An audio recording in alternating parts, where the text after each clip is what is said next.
সুন্দরবনের রিক্সা চালকের মেয়ে বিদিশার নেট জয়, অভাব, প্রতিকূলতা আর সীমাহীন বাধা এই ছিল তার নিত্যসঙ্গী। তবুও স্বপ্ন দেখেছিল সে, আর সেই স্বপ্নকে আঁকড়ে ধরে লড়ে গিয়েছে প্রতিটি মুহূর্তে। আর আজ সেই স্বপ্নের ঠিকানা স্পষ্ট।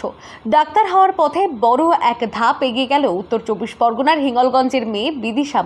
সুন্দরবনের এক কোনায় বাঁশতলা গ্রামের অতি সাধারণ এক পরিবারে জন্ম বিদিশার।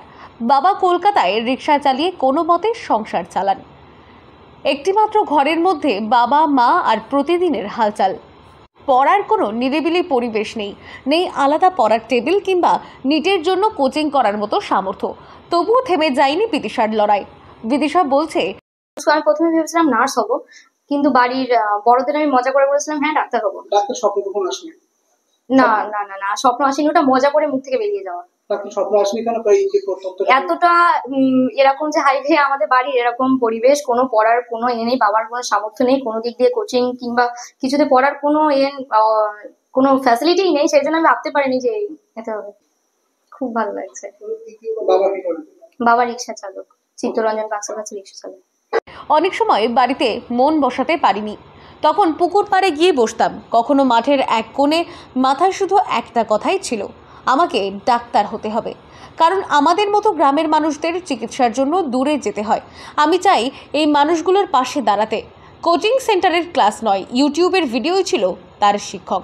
প্রখর ইচ্ছাশক্তি আর নিজের ওপর অগাধ বিশ্বাসী ছিল তার আসল পুঁজি। তো পরিশ্রম করি, তার মধ্যে মেয়ে তার জায়গাটাই এখনো করছে। মোবাইলে টাকা আমরা সব মাসে মাসে দিতে পারিনি, কি বই খাতাও এত টাকা পয়সা আমরা জোগাড় করতে পারিনি।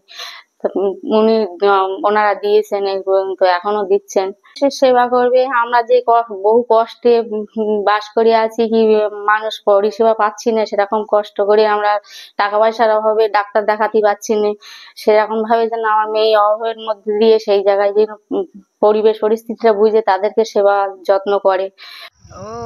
ওরা তো গরিব মানুষ, ওই খাল পাড়ে টাড়ে যেখান সেখান বই টই পড়ে, পড়ে ওই বোনের বাড়ি গিয়ে পরীক্ষাটা দিল।